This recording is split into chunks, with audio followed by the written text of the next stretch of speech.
Hello friends. हम लोग ने पिछले वीडियो में अपने टर्किश पाकिस्तान रिलेशनशिप को हमने देख लिया था। अब हम देखते हैं कि कुछ फैक्ट्स देखते हैं किस तरीके से दोनों के रिलेशनशिप स्ट्रेंथन हुए।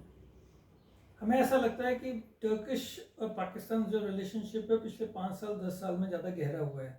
But you will be surprise to know कि इन दोनों का जो रिलेशनशिप है कम से कम 1950s से शुरू होता है, जो कि टाइम था कोल्ड वॉर का एक, जहाँ टर्की जो था नाटो का एलाई था, नाटो का मेंबर था, वहीं पाकिस्तान भी कुछ कम नहीं था। It was also the most important non NATO ally. और दोनों के दोनों जो थे वो सेंटो यानी सेंट्रल ट्रीटी ऑर्गेनाइजेशन के सदस्य थे। तो एज सच नाटो में और सेंटो में दोनों ने आपस में काफ़ी कोऑपरेशन किया था। इसके अलावा कभी भी अगर टर्की क्राइसिस में रहा है, और एक क्राइसिस उसका रहा है साइप्रस का। साइप्रस का क्राइसिस मैं आपको बता देता हूँ कि Cyprus is divided into 2 parts. The northern part जो है वो टर्किश डोमिनेटेड है, जो सदर्न पार्ट जो है वो ग्रीक डोमिनेटेड है। दोनों पार्ट ने आपस में लड़ाई करी थी 1964 एंड 71 में। दोनों टाइम पाकिस्तान ने कहा था कि अगर हमें आर्मी भेजनी है टर्किश साइप्रस को सपोर्ट करने के लिए तो वी विल बी रेडी। तो इस तरीके से उसने अपनी लॉयल्टी दिखाई थी टर्की के प्रति। 1983 में जनरल जियाउल हक ने कहा था कि if Turkish Cyprus decides to separate from the Cyprus, so we will be the first country to recognize it. So another very important step.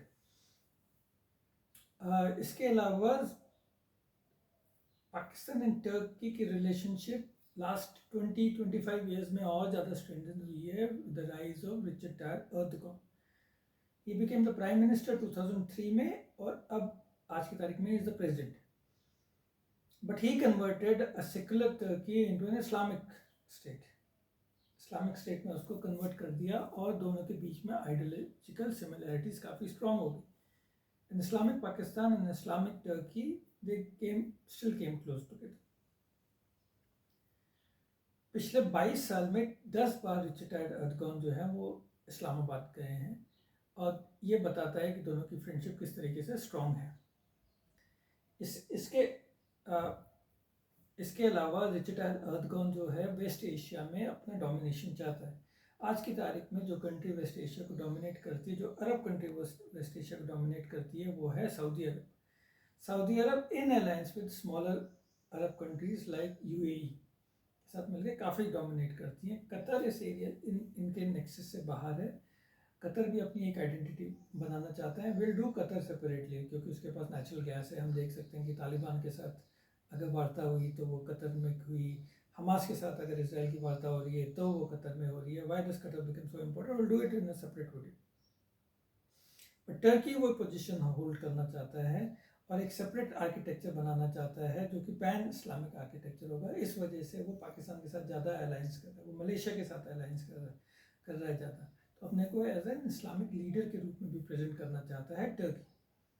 Turkey ने मिलिट्री बेस अपने बनाए इंडियन ओशियन में, इंक्लूडिंग पाकिस्तान के साथ तो वो नेवल एक्सरसाइज करता ही रहता है। सो पाकिस्तान बिकम्स इम्पोर्टेंट क्योंकि Indian ocean for Turkey is also important. Maldives को उसने ड्रोन भेजे हैं, सोमालिया में उसने अपने मिलिट्री बेस बनाए हैं। तो उसका जो एजेंडा है that is not merely a regional agenda, but उसका थोड़ा सा ग्लोबल भी अपने को वो देखता है ग्लोबल लीडर के रूप में, स्पेशली रिचर्ड एर्दोगन जैसा स्ट्रॉन्ग मैन। राइट, तो इसको हम वीडियो को कंटिन्यू करेंगे अपने नेक्स्ट वीडियो में। Thank you.